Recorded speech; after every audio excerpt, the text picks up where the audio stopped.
minha amiga. É um grande prazer estar falando com você novamente. Meu nome é Edmar Santos, eu sou médico cardiologista e hoje vou falar brevemente sobre um assunto que julgo ser relevante.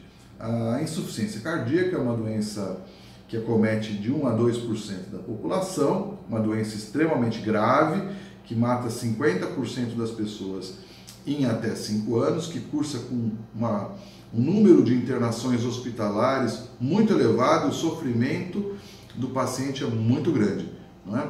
Então, um dos aspectos importantes que deve ser lembrado para os pacientes que têm insuficiência cardíaca é a vacinação desses indivíduos, tanto para influenza quanto para pneumococo, né?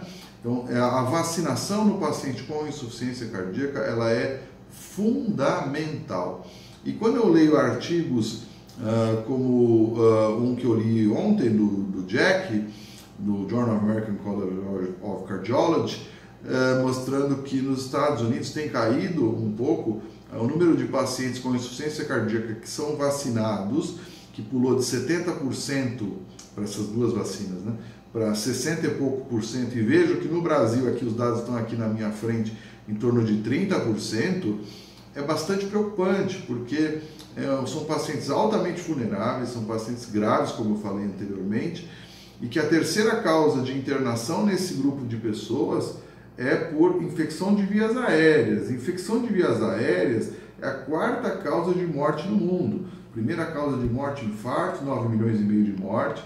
Segunda causa, AVC, 5 milhões e meio de mortes ao ano no mundo. Terceira causa, o DPOC, o enfisema, com 3 milhões de mortes ano. E a quarta causa é infecções de vias aéreas, com 3 milhões, quase empatado aí com o DPOC, né? Então é muito importante a vacinação, né? E eu tenho visto na televisão algumas matérias até que a gente fica estarrecido de ver que pais não levaram, muitos deles, os filhos, para serem vacinados. Isso é de uma irresponsabilidade enorme. Acho que deveríamos adotar o sistema anterior, aquele a qual as crianças eram obrigatoriamente vacinadas no colégio, porque esses pais que não vacinaram essas crianças, elas evoluírem com doenças graves, inclusive muitas delas irreversíveis, deveriam ser responsabilizados sim, né? Então a vacinação é uma estratégia bastante importante em várias situações médicas, e na insuficiência cardíaca não é diferente. Hoje, dia 4, né, de 4 de outubro, se celebra então a promulgação da Constituição de 1988, a Constituição que se encontra em vigor, né?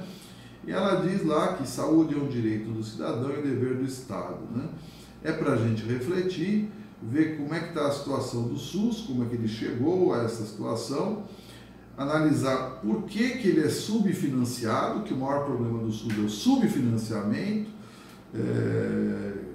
Ninguém quer colocar, o que coloca lá de dinheiro é muito roubo sim, tem muito bandido, que a gente sabe muito bem quem são, inclusive muitos deles estão presos, e acontece que ainda que, apesar desse roubalheira danada, o dinheiro seria insuficiente. Então tem que ver como é que vamos financiar, como é que nós vamos fazer de uma forma perene a sustentabilidade do SUS, né? Se é que é isso que a gente quer, se é que isso é possível, inclusive, né? Parece que o Brasil é um país bastante rico, bastante capaz de gerar novas receitas, e temos que incentivar a iniciativa privada para que ela gere receitas e, claro, que arrecade mais, obviamente, mas para isso tem que incentivar a iniciativa privada para que arrecade mais e que tenha dinheiro para financiar o SUS. Caso contrário, a gente vai ficar vendo só migalhas, e as migalhas sendo roubadas pelos mesmos picaretas de sempre. Tá bom? Um grande abraço, tchau!